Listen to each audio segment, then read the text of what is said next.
Georgia a lot of credit because when you're down 17, 7 minutes to go in most games, it's very difficult to come back from those types of deficits. And you got to give them credit for staying focused in who they were. And obviously, we fell apart during that stretch, making poor decisions, not meeting the ball, trying to make home run plays. This says a lot about the progress we have to make in order for us to be, a successful basketball team. In other words, you work hard to get the lead up to 17.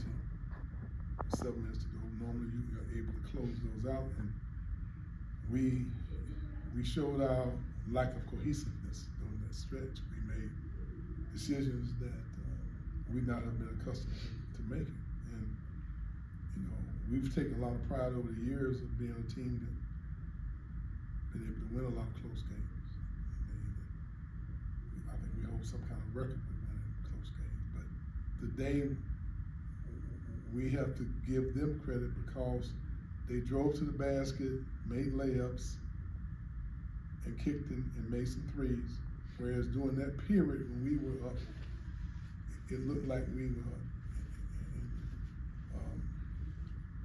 didn't make good decisions. It looked like we wasn't sure of how to do that. And it seemed as though once we started making mistakes, it kept mounting. Hopefully this will be a lesson that we can learn from. You don't ever like to blow a lead in a game that's very, very important. That first year of the ACC, SEC competition. You want to do your part in being competitive enough to hold your end of the bargain. But we didn't do that, and I thought that they did a great job of just playing to who they were. And they were a team that drives and kicks. And we didn't contain the dribble.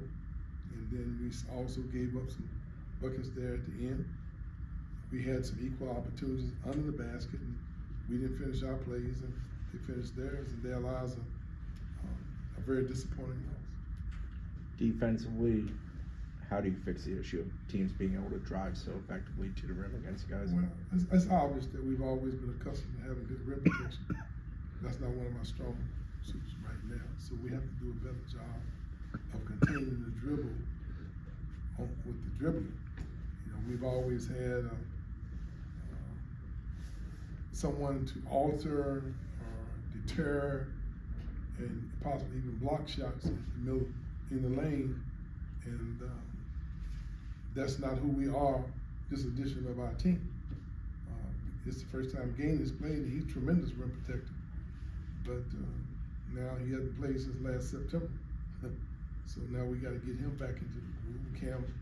Cam Cohen, it was a game time decision, and he wasn't. So Dante has given us really as much as I think he can give us, and he's really more of a small forward than he is a post man. So we avoid that, which means that we have to do a better job containing the dribbling, because we don't have those rim protectors that we've been accustomed. So we have to do a better job of handling the ball. We got to do a better job of making good decisions. So not only was it defensively, but we could have. I thought we fought equally as ineffective on the offensive end. Obviously we had the lead in the second half, but we're the same team that only scored 25 points in the first half. And I think we were much more capable of executing better offensively and defensively, but we didn't. We came out and had that stretch. But it seemed though we were moving the ball, attacking the basket, getting kicks, getting uncontested shots for our perimeter guys. But then once we got the lead, and And I thought they tightened up a little bit. Our press offense has been so good down the stretches over the last number of years, and we were unnerved, I thought, when they started full court pressing us, and we became extremely tentative.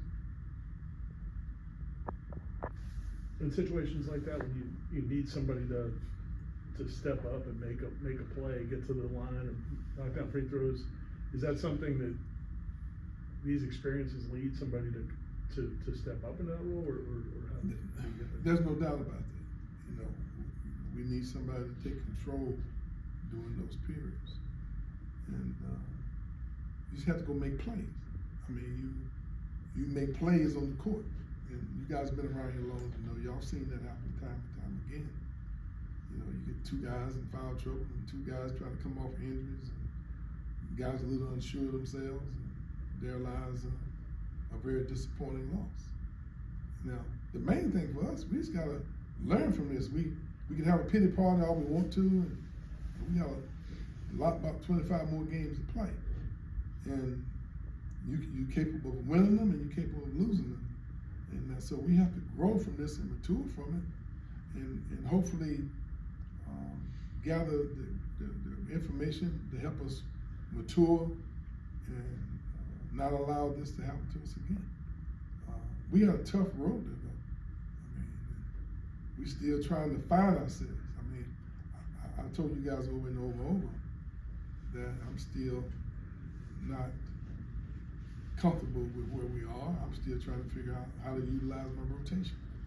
I'm still trying to gather, get to the point where we're consistent enough so we know who to depend on in certain situations. I think Gainey's going to be fine. Corner been really playing well for us. Limited practices, so they're still in a growing period. That means that someone else has to step up. That means someone else has to hold the fort down until we get all the full sum of all our parts working together in order for us to be successful. I mean, even down the stretch, I thought we made plays because we have certain skill level, but I was not ever really comfortable with our ball movement, our ball reversal, the rhythm of our ball screens, guys rolling to the front of the rim. Like I thought we had a couple plays in there where we executed very well, but we were not consistent with it for the whole game. And I'd say we're just a team that's in the process of growing and developing. And that's not making any excuses. The bottom line is we fell apart during the critical part of the game, and they turned it up, and their lives are lost at any level that we're playing, any school that we're playing, because that's the nature of the quality of what the teams that we're going to be playing. And if we're not ready to play the full 40 minutes, well, that can happen to you very easily, like it did to us today. After Darren had the stretch he had, it seemed like pretty much every time he's touching the ball, the rest of the game they were doubling him, trying to get the ball out of his hands. What is the teaching lesson there for everyone else around Darren and how to? Well, okay, if they are playing him that close, that opens up a whole lane for you to drive.